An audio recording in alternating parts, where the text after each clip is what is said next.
I always think they do those introductions so that you can feel really good before you start a talk, and you like start with gusto. Because you never really think that you look that good until someone else has stood up and like put everything together. Wow, that was good. Thank you, Layla. Before we begin, I would like to acknowledge our presence on the unceded territory of the Musqueam people. I think I said that correctly. It's a very powerful statement for me coming from South Africa, where we have a lot of parallels with our land and dispossession issues. But first of all, I want to thank Peter Wall, Institute for Advanced Studies, for allowing me to spend the month here as a visiting scholar, and especially to Iris for being my host in being here. It's already been quite amazing opportunity, and I still have, as Layla said, another week. Okay, some of you were, I'm not sure, how many people were at the talk last night? Okay, not too many, a few. So I'm sorry that there is some overlap between the two, but I hope that you'll still find the other new bits interesting. I wanted to start out giving a rough overview of the South African context, because my talk is very much located in the South African context, so it doesn't really make sense to go on, because I know I'm not talking to a bunch of South African specialists. South Africa has an incredibly progressive constitution. There's a lot of pride in the constitution as being more advanced than many others in Western countries. And one of the things that is specified is the right to access to water. Not the right to water, the right to access to water. So that's a bit of a tricky thing that comes up, that you could have a pipe that was put in that gave you access, but maybe it doesn't work anymore, or maybe you can't afford it, or maybe the water is dirty. So there's some messiness there, but overall, progressive constitution, but a problem with implementation. Local government is responsible for water delivery, but it's generally weak. We didn't have a local government system during apartheid other than for white areas. So the local government system is new. Lots of technical challenges where people didn't have services under apartheid, and you had to do this mass expansion of services overnight, this enormous rollout. It was absolutely incredible in the early 90s. Water scarce country, competing interests with mining, factories, industry, farming uses a huge amount of our water. A neoliberal economic system, but with some social democratic features, like a lot of people depend on grants for living. And also the policy of free basic water, where people receive 9 kiloliters a month without paying, which is in line with the progressive constitution. Sorry, I know this is a lot, but I feel like it's important to put this on the table. High unemployment, estimated 40%, greatest inequality in the world. This is a really upsetting place to live in many ways, because you're confronted by that inequality every single day. And one-party political dominance with constrained contestation. So the ANC has ridiculous majority. I can't come up with numbers, but it's in the 60%. And that means that the other political parties can do contestation at a local level, like in Cape Town, but it's mostly the ANC. Okay. If you didn't know about South Africa, do you feel like you're now like South African specialists? So this presentation is part of my book project, which is called Deepening Democracy or Despondency. It's about South Africa's water sector. And my overall research question is, how do citizens engage with the state around water and sanitation services? And what does that add to our understanding of the state of South Africa's democracy? So what I'm doing is I'm looking at a range of different ways that citizens engage with the state through loyalty, various forms of participation, and then I was positioning the talk I'm giving now as being about protest. So I selected Mothutlung, which I'll tell you more about in Northwest Province as one of my 3 case studies because it's about protest. So even though I'm talking about protest today, there are other parts of the project that are more about participation and other ways that you can engage with the state. So the question that's driving this, which will be a chapter and probably a paper, how can we understand the role of protest in citizen engagement with the state, and what does this add to our understanding of South Africa's democracy? Basically the same question, but focusing on protest. Just briefly, this specific case study is drawn on, well, you can read the slide, newspaper reports, government documents.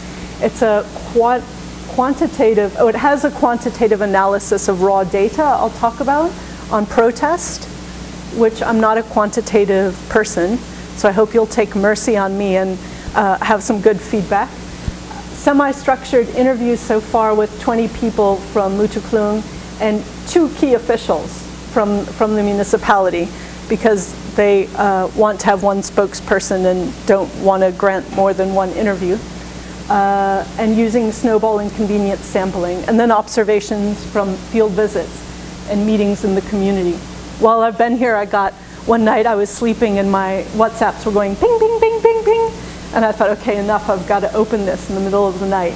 And it was my field worker who was in this area that a fist fight broke out in where the reservoir is, where he went to visit. And he had to carry people to the hospital and help file police reports. So yes, there's observation that goes on that always gives the impression of this clinical process, but is much more alive often. Okay, so just to give an idea of what I'm doing here, there are 4 parts: South African protest, Mothutlung protest, meaning of protest, and meaning for the country. I always like to give a bit of a roadmap so you don't get halfway through and think, oh gosh, where is this going? You know where it's going. Okay, South African protests. There are a range of measures in finding the best way of measuring protest, and then we need to know the limitations of those different measures. It always strikes me as strange that people do this as a job to count protests. Like, it's really depressing in many ways, but there's a level of excitement, like, ooh, I've got the right number of protests. Isn't that great? There are overstated accounts, like if there's, just to give you an idea of what this entails, if there's a land protest or a farm worker protest, farm workers want more wages, and water is one aspect of that. Does that get reflected as a water protest? Like, that would be overstating the number of protests, in my opinion. And then others say, oh, if it doesn't have just to do with violence, or if it doesn't have just to do with the municipality, we take those out. So then those are understated. So the numbers that I'm using are from the Center for Social Change at my university, who also do protest counting and analysis. And there are 2 sources. One is from the media. So they go through, and if a protest was reported, it goes in. If more than one source refers to it, it still goes in once. And the police recorded protests are not what I'm using, but is another thing they use to track overall, which shows the messiness. If the police report on that protest every day for 2 weeks, that almost gets reflected as if it were 14 different protests, or 2 weeks, 14 different protests. So the big argument in the protest literature is that you've got 50% of the protests are labor related, so already your numbers are coming down. 22% about services, and I'm talking about water, like, right, one of the services. But is it really about water? That's one of the main questions I want to explore. Or is it about governance? So if you think that people are protesting, but it's really about communication, election processes, candidates, so like the ANC coming in and forcing a candidate on a local area. There are a whole range of issues that could have come up, and they're not about water. So we prefer to call them community protests rather than service delivery protests. Okay, So one of the things I've grappled with is an enormous country, lots of problems. You have a number of areas where people should protest. They don't have water, there's horrible service. Why don't they protest? Well, the literature it's a lot easier on that. They don't protest because they're not organized, they don't have leaders, they've been beaten down historically, don't have a sense of agency. But if you turn that same question on its head and you think there's a whole range of places that have pretty good service and they do protest, why are they protesting and not the other areas? So I've been trying to play with different explanations, and one has people having expectations of a higher level of service, which the aspirational model in South Africa did set a high bar. So for example, one of our water cases, Mazibuko versus the city of Johannesburg, reached our constitutional court. And that was people in Soweto demanding a higher amount of free basic water and ending prepayment meters. But that reached the constitutional court where there are rural people and a whole range of other people who don't have any access to water. So where does that come from, the expectation? People can take it up because there's a high level of organization, leadership, so they'll take up a protest. And histories of areas. Once you get into that deeper history of places, there can be a history of agency, of action, of change. So this just gives you an idea of this is my level of quantitative skills. Woo! The upper one is orange line, which is the total protests, and the lower one are the water protests. So roughly following a similar shape of increase. We don't really know why there was a peak in 2012, but it is looking like the last few years have been staying steady or on a rise. Okay. So what I did was I said, okay, you've got all this protest data, but the farthest it's got is to say, this is how many water and sanitation protests. We have 868 water and sanitation protests over the last 10, 11 years. But what does that help us in the water sector?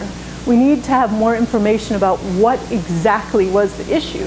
Because if you're talking about sanitation or not having pipes or dirty water, that's important.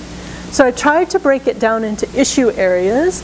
So 12 issue areas were covered. So every protest was coded against multiple issues. So if people had a protest, they may have been protesting the mayor and having dirty water and not having toilets. And so it was reflected in those numbers. And what I found was that, and that's a list of not 12, but a range of things. Housing, being linked to housing, because housing doesn't talk to water and sanitation, and they give people toilets with no place to flush and no flush. It's really weird. So they say to people, do you want a toilet, a flushing toilet in your house? And people say, oh yeah, how much will it cost? Oh, well, it'll cost the equivalent of 20 Canadian dollars. Oh yeah, sure. But they mean the actual toilet, not the functioning of the toilet. Housing, sanitation, governance, differential treatment of this area has new housing, this area is an informal settlement, we're right next door, why are we treated differently? Interruptions, lack of infrastructure, and poor water quality.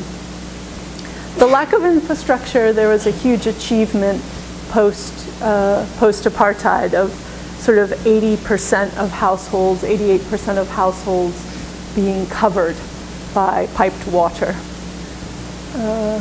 So geographically, most of the protests were in Gauteng, which is where Johannesburg and Pretoria are, and the Western Cape, although those numbers need some adjusting for population. In the Northwest Province, where I'll be talking about, 24% of the protests were about interruptions, and 22% were about the councillor or the mayor, which is what I'm on about, the governance water nexus. Overall, it was 12% that was related to the mayor and to governance.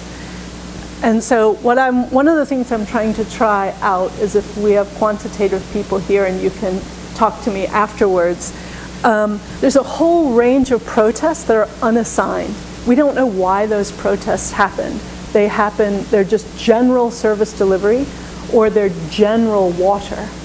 So what I'm saying is if we know that 25% of protests within all protests are about water, then can't we take 25% of the unassigned protests and count that those had to do with the same thing?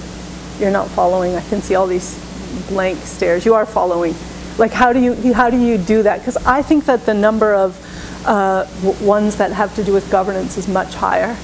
And we already know it's up at the top that the overall number is understated by about 25%. So maybe I'm getting too much into the counting thing, just like my colleagues who get so excited. Okay, so governance. What I've been trying to do is to think about governance more as relational, which is common in the literature to say we should do that. Some of the literature says, well, look, it's not really about water, it's about relational issues. I'm sorry, I know this is an academic presentation, but you come with me and tell some people on the ground that it's not really about water, it's about relational issues. You cannot remove the material from the picture in a credible way as far as I'm concerned. But the plea to pay more attention to the role of officials and politicians is really important because they are the ones who are mediating between people on the ground and the water themselves, the water itself. So people aren't very confident to engage directly with those politician officials. They want a group or a leader to go through, so that poses a challenge. But one of the things that I haven't found anyone who looked at in any serious way is the relationship between the officials and the politicians. Because if you look at metro areas, these groups are separated. In Eteguini, the officials work in a municipality. They're largely autonomous. They get on with it and do the technical work. And the politicians are the voice of the people and engaging on that level. But almost all of our municipalities, it's interwoven. So the officials are now driven by the political dictates. And one of the officials at the very top level of the municipality I'll be talking about said, we're all politicians, which I thought was a very powerful statement of how intertwined these are. So one of the questions is, if the officials and the politicians are that relational element, how do you wedge yourself in there to make an impact on the politicians and the officials? So a recent article that I wrote about Eteguini, about Durban, a big metro, argued that civil society, through engagement, can start to open up some of those spaces. But that's Eteguini. While you listen to the rest of my talk, just tell me at the end whether you think there's any potential for the case study I'm talking about to have engagement at that level. That's not a rhetorical question. I'm interested in whether you see hope that I don't. Okay, now I want to talk about the actual protest in this local area. It's about an hour north of Pretoria in Northwest Province. It's a poor area, very similar to lots of places in South Africa where it's not necessarily peri-urban yet, but there is some proximity to a town. People, it came up to New Year's, and people didn't have water for a week. But this was after a few years of not having water on and off for weeks at a time. So here you have everyone home for Christmas, migrant laborers home, the whole scene, no water. So there's understandable frustration about the water interruption, but there was also an underlying frustration at a situation of water tankers. You know, if there's not water, the government brings in trucks to provide water at key points. But in this case, the politicians own some of those companies. So did the politicians purposefully cut the water so that their companies could get the money from the water tankers? So there was a lot of local anger about the kickback sort of idea and general mismanagement of the municipality. So prior to the protest, a number of complaints had been made, or I shouldn't even say a number. There had been active complaining through the councillor, which is the way that people usually relate. It has to go through the councillor. There's not access in a different channel. There was a memo, but a lot of people who I spoke to didn't know about the memo, the memorandum of complaint to deliver. They thought that it was spontaneous because through going to the different water points where the tankers were coming, there was an idea that this was a spontaneous protest, but the decision was to march to the municipality. So they marched to the municipality, non-armed. They said it was a jovial march, people were singing, and then the police opened fire. And 3 protesters were killed. This came a year and a half after Marikana, where you may have read that in the newspaper about labor protesters with the mines basically being massacred by our police. And so this raised the whole specter of what does this mean in South Africa and for the South African government for the police to be killing its own people. There was a ministerial intervention, and the part that I'm looking at is sort of after that. The crisis that was caused by that created an opportunity for political change of leadership and action in the area. So it's pretty common if you ever read institutional theory, for example. Crisis is needed to bring in fundamental change. So this brought in a new counselor and a youth league leader who I spoke at length about last night. So the question, especially with our youth league, his name is Josta, leader, whose brother was killed and then he left his studies to come and take the position of leader so that he could sort of help sort the area out. Is that hope? Is that a hope of new leadership? Or is it that I think Kenyan term, our turn, let me try again. Is it the Kenyan term, our turn to eat? In other words, everyone else benefited, now we want to benefit. So you're just changing who's in a position of being able to get access to those resources. The area that I just told you about is part of a broader municipality called Madibeng, which means the place of water, and it has 4 dams. So water shouldn't be a problem. You've got 4 dams. There is some competition about the usage between mines, industry, farmers, domestic users. But in this case, it had more to do with treatment capacity, where there was the industry uses about, I won't get the figures right unless I find the piece of paper. Okay, if anyone's interested, I can tell you the figures afterwards. So we call it manufactured scarcity. The town of Brits nearby gets water from the same treatment plant, but they haven't had cutoffs of a week. It's exactly the same source. So the municipality is choosing to do cutoffs in a poor area rather than to do cutoffs in the city. And then, so that raises the whole concept, and I think this is important for people in the environmental world because it's usually sort of biophysical scarcity that gets highlighted, and the assumption in a water scarce country is that's what's going on.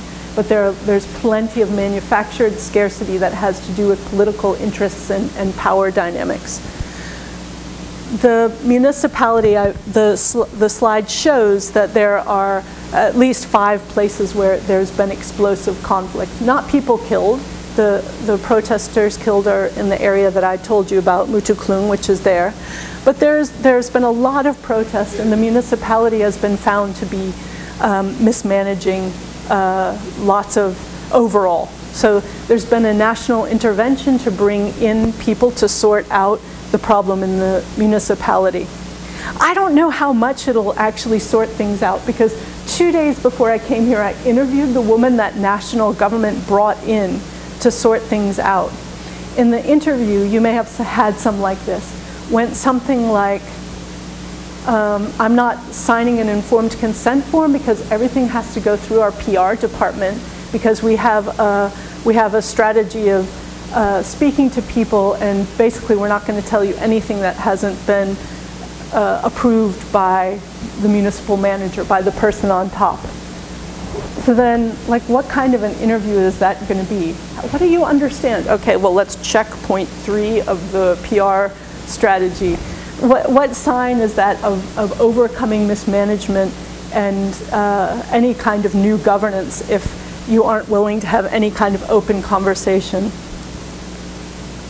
All right, so this was, if you remember, the third part of the presentation, which is the meaning of protest. I'm sorry, I'm going to have to now read this a bit, but what I'm trying to do is to say there are a whole bunch of competing analyses of what protest is about and what kind of protest is going on. So one person, Patrick Bond, argues that protests are popcorn protests. They erupt spontaneously, and there's no connection between them. They're just popping up all over the place. And this is along a continuum, so that's the most unformulated protest. Then there's protest. Susan Boyson talks about the ballot or the brick. So people are using protest to voice their dissatisfaction, to hold leaders accountable. It's a new way to hold people accountable, basically. Then there's protest that is expressing a non-acceptance of the present leadership, but not a rejection of the system. We just want different leaders. A fourth kind of protest is what I would tend to call more revolution, which is people understand the neoliberal system means that only systemic change will result in attention to people's needs and social and economic justice. So there's a desire to develop linkages between the groups, and this has been referred to as a rebellion of the poor. And I think a number of people who I know are sort of hoping for that as an outcome. And then finally, recognizing the need for systemic change, it doesn't seem to be imminent. So let's talk about sort of exiting the system and developing a resource sovereignty or an autonomous response. And that might be more of like a Hart and Negri type of response. So we have those 4 types, but what is the role of leadership? Because in the protests, I'll have people tell me that it's a sign of the neoliberal system being rejected, and we're moving on to this rebellion of the poor. We're going to reject capitalism. We're going to move on. And you go and you talk to local people. All this guy wants is to get a BMW. He actually is wanting to have greater capitalism. He wants to have access to the system. So there's a bit of a disjuncture between what the leadership wants and reflects and what's going on the ground in a number of different ways. So I'm just raising some skepticism, and I did it last night, about whose voices are we hearing? We're hearing academics, we're hearing other people who are interpreting the reality on the ground to us, and then we all talk to each other. And suddenly we've created our own reality, which is, if you go down back to the ground, has very little to do with what's happening. Okay, I have 3 more slides. So what I want to do is question, and I'll keep this brief because Leila's told me I'm running out of time, but invited spaces or active citizenship is commonly used to show how people engage with the state. You know, you're invited to a meeting, you serve on a committee. The ones in South Africa aren't working so well. Then you have invented spaces. There's not really space in that committee, so let's form our own process. And I'm a little bit, I'm still working this out, but I think there's, for me, a connection between a Western democratic liberal system and those concepts that doesn't necessarily extend to a South African context. It just doesn't seem to work in terms of both the material and the political context. If you're really hungry for water and you're struggling to feed yourself, it seems a little bit Pollyanna-ish to start talking about whether you're going to have an invented space or whether you're going to invent your own space. You need to get on with things. So what I want to suggest is that it would be more accurate to refer to open spaces. So you're creating, whether it's through protest or another way, an openness, and there's a big question mark of the direction of the openness. So in my case study here, this man Josta, who came in and helped change things politically, we don't know which direction that's going in. He's a leader, but he might end up just as corrupt and problematic as the other leaders. So it's sort of a blank check opening up these spaces, but we can talk more about, I think it's the greatest hope we have, but it doesn't mean it's not a bit daunting. What does it mean, all of the stuff I've said mean for South Africa? I refer to South Africa as an empty democracy, where people had an expectation of their socioeconomic rights being met, and that hasn't come to pass in a lot of cases. So people think this idea of democracy is irrelevant. Great, we got to vote, but how has this changed our lives? It's been quite upsetting to talk to people and say, well, actually, we were better off during apartheid. And that just gives me chills. And I try to argue with people, but you're not supposed to do that as a researcher. Also, people are dismissive. Their experience is that things haven't changed from that authoritarian sort of nature of hegemonic control of elected officials. In other words, there's no room to maneuver.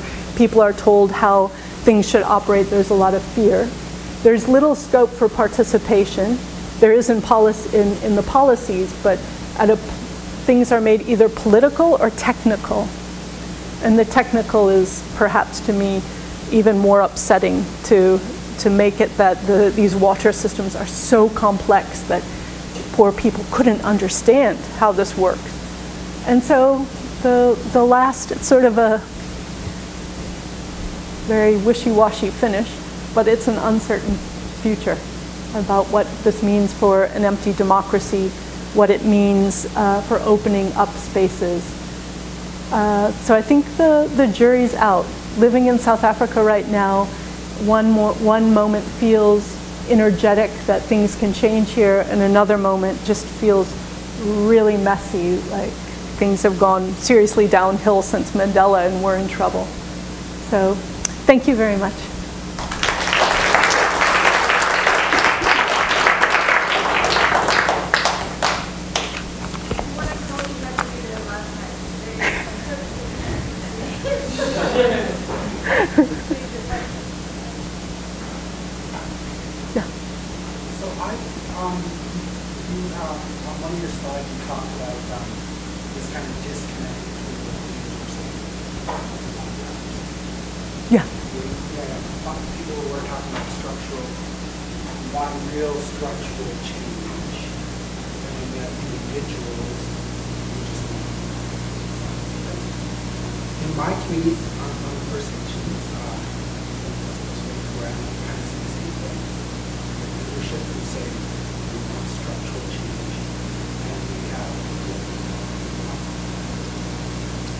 I don't think that's that big of a deal. Like, it depends on, I guess, your paradigm. Because, like, for me, in my First Nations people, what defines us as a group of people, not just the economy, isn't whether or not there's individuals in our community who are free to make, like, go out and make money now. What defines us as a group of people is our inability to structural change, right? So we're free to make, like, go out for jobs and make money and whatever. Structurally, we're limited. We have the power. Okay, so I think that the challenge is to define what you mean by structural change, because you just said structural change is in getting power.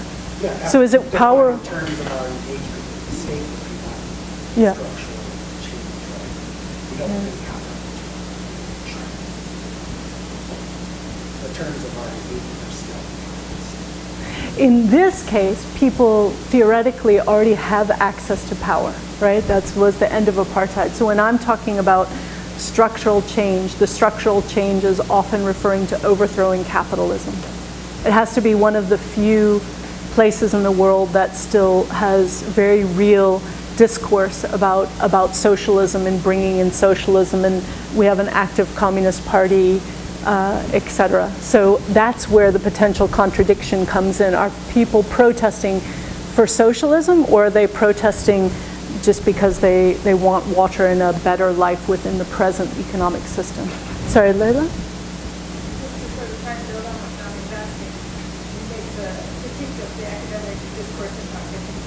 Yeah.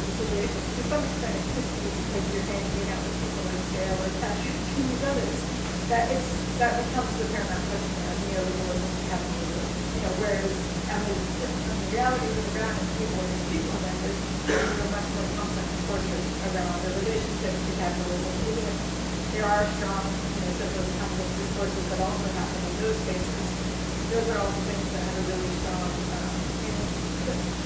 academic context in South Africa, and also in the trade union and others. Those are sort of stronger. So I think you're also inflecting those spaces of power and discourses and how you're leading to evolving perceptions of plausible and having more complicated relationships. Understanding them as structures of inequality, but also, of course, not to get benefits from power. So I think that's part of the job. Yeah. But I see the parallel in the way that you understand the way academics impose these categories. But I don't think, the reason I'm looking pensive is I don't think that the categories are simply imposed by the academics, because we have many different places where the leadership, like if you look at Thembelihle, there are lots of leaders who are speaking socialism, but the broad mass of people follow wanting the electricity, but maybe wanting to leave the socialism. So how do those, whose agenda? Yeah.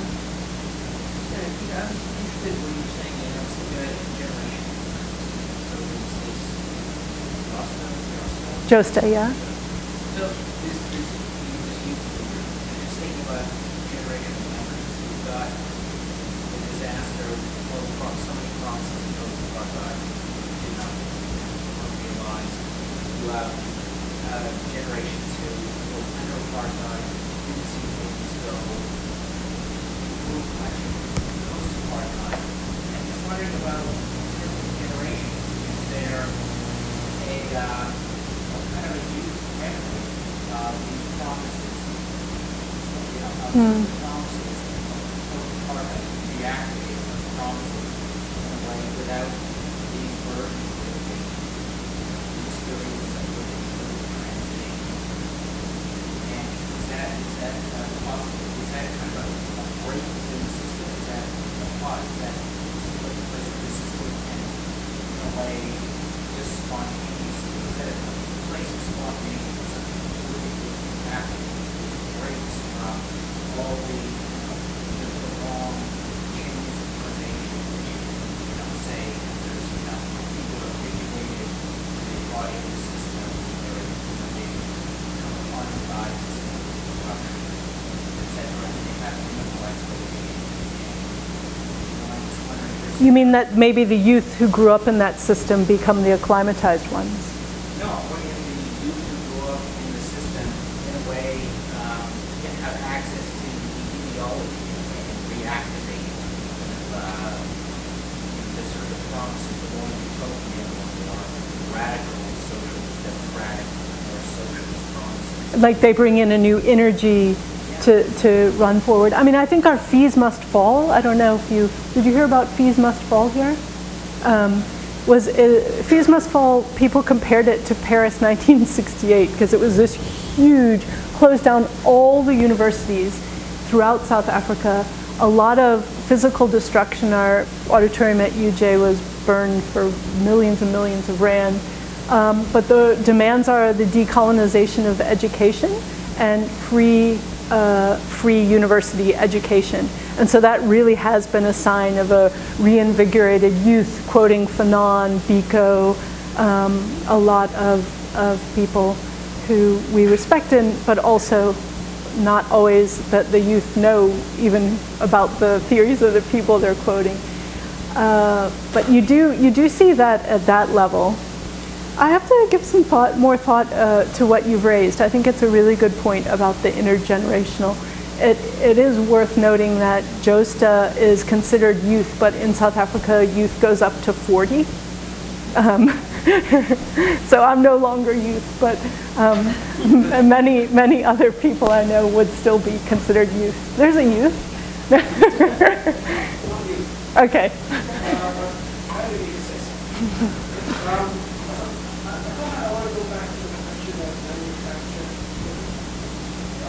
The area that was short water, is that the areas essentially that we receive water after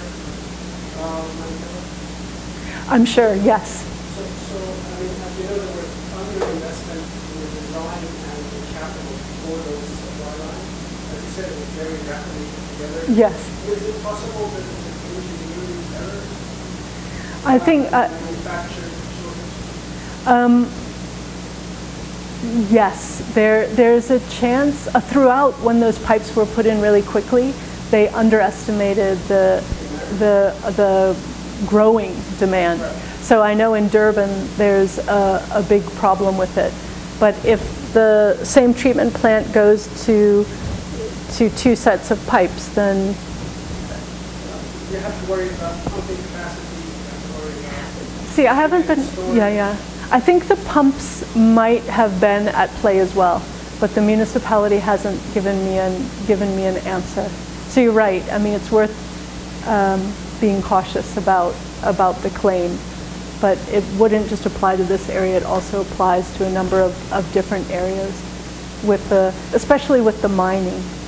So you've got the mines have plenty of water. Now we've built these coal-fired stations that take massive amounts of water in water-scarce places. So the example that you mentioned is during that period, I'm guessing the mines would be on Yeah, I don't think the water was prioritized to the mines over the people. I think that the white, urban, well-to-do people in the town got the water over the poor black people in the surrounding area. Oh, sorry. I'm just saying, The systems by that... examining when these shortages occur, you might be able to explore whether they have a manufactured or a design error basically. Yeah. Okay. If you've got a hydrological engineer or someone who does that kind of work, then it works. Uh-huh. So I'll be able to look at that. Are you going to come visit South Africa? I'm not a specialist in this. I'm a professor at Durban who does that. Oh, okay, great. Maybe you can put me in touch. Thank you. Sarah?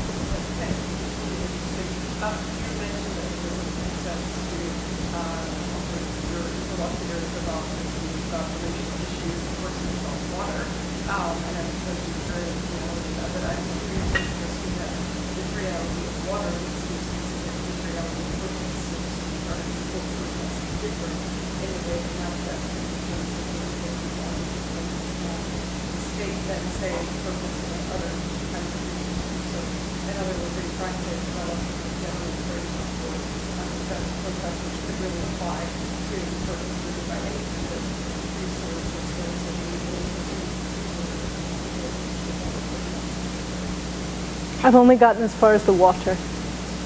So I don't know whether I'm expecting that the service delivery showing up also as governance would then apply to housing and other services.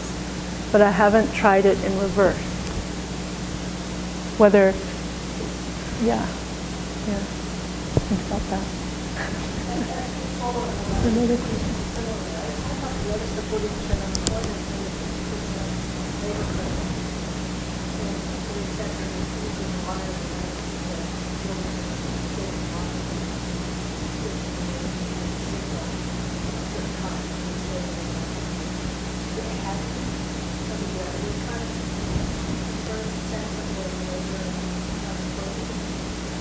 and how significant they are for this. Yeah, I mean, is that a better way, or would that reveal something more of water in that because so much important so that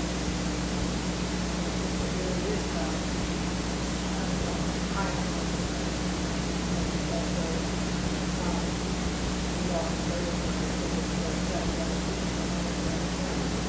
I'm not sure I'm following you.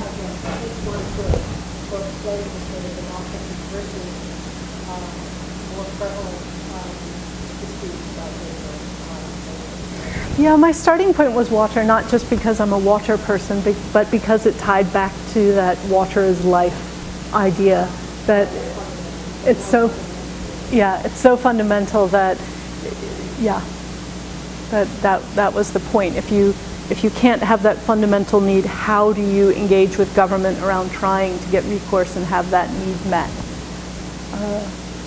It was a little bit more straightforward because labor also has so much history in terms of how people are organized, and the unions are quite complex, different types of workers, where the water demand appeared to me to be more straightforward.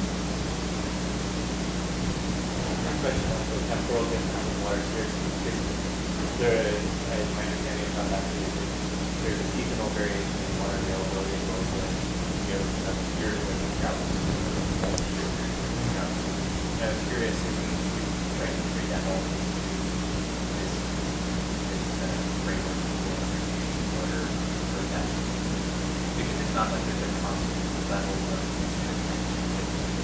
those water systems and then triggered by effects of water shortage.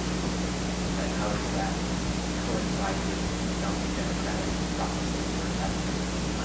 So if you just had an election and then right afterwards you want to that would have changed how much dispute there is versus if we had an election several years ago, people are kind of riled up that for change and then you want to shut off. Yeah. And I think that the timing might be between what's happening in the natural science of the region and also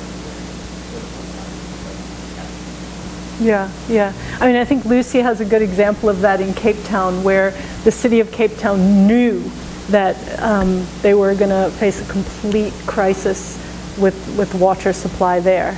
But it was right before elections. Am I getting this right, Lucy? So no one did anything, no one raised the alarm bells about needing to put water restrictions or look at infrastructure extension or take any action, because that would have been political suicide. So then does that lead to a protest, or is that everybody understands it?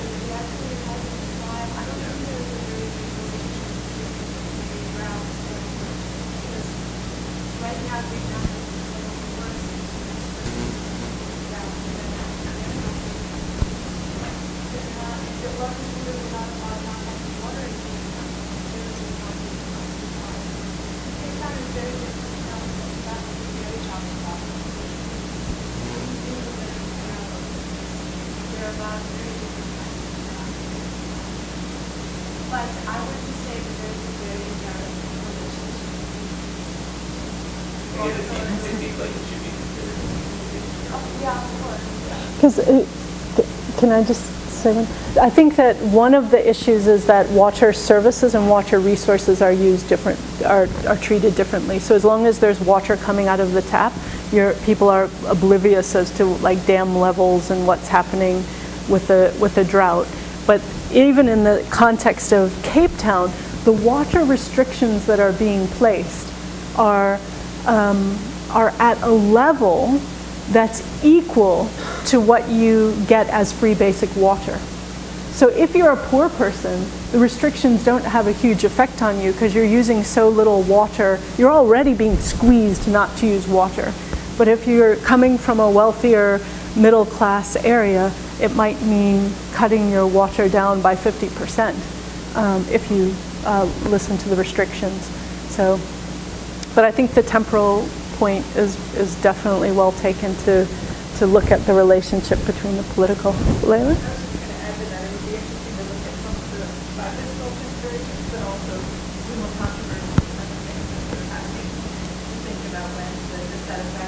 broader government questions of ASC are also a mechanism to be helpful to make sure that we're basic Yeah, yeah. Thanks. Knowing we have such a long experience in democracy, project is part of democracy or is outside of democracy? I feel like I should give that academic thought, but my immediate thing is, of course, protest part of democracy, but I think it has to do with that continuum. You know, I still struggle as someone originally from the United States with if the fact that you're protesting, your aim is to overthrow the state. Like in the United States, you'd call that treason, right? That wouldn't be, you can't go for overthrowing a state, overthrowing a government. But in the South African context, it's just a daily discussion and occurrence. So it's a very broad democracy. Yeah. Comments, questions? Mary, you expressed some puzzlement, I think, about the fact that the most deprived were not protesting, whereas those who had obtained some access to water were the protesters supplying with the drug. That got me thinking that basically historians are pretty horrible at developing general theories, but the one place where they have made a standard and with some success is with regard to a kind of theory of revolutions. And in a nutshell, that theory would say that revolutions are a product of frustrated rising expectations, that there is a period of improvement which then slows down or is truncated. And it's the experience of improvement that leads people to feel the time is right for protest or revolution. The severe oppression and no hope whatsoever means that people don't envisage a future as anything. So maybe that is something that is relevant here. Those deprived are struggling to get by. Yeah. And they don't have the expectation, the aspiration, the hope that their lives will be transformed to be equivalent to those of the rich white suburbs. Yeah. Yeah. For those who think they're on that track, find it truncated is cause for getting up and out. Yes. I think I also see it in our student body with a massive influx of students from Zimbabwe.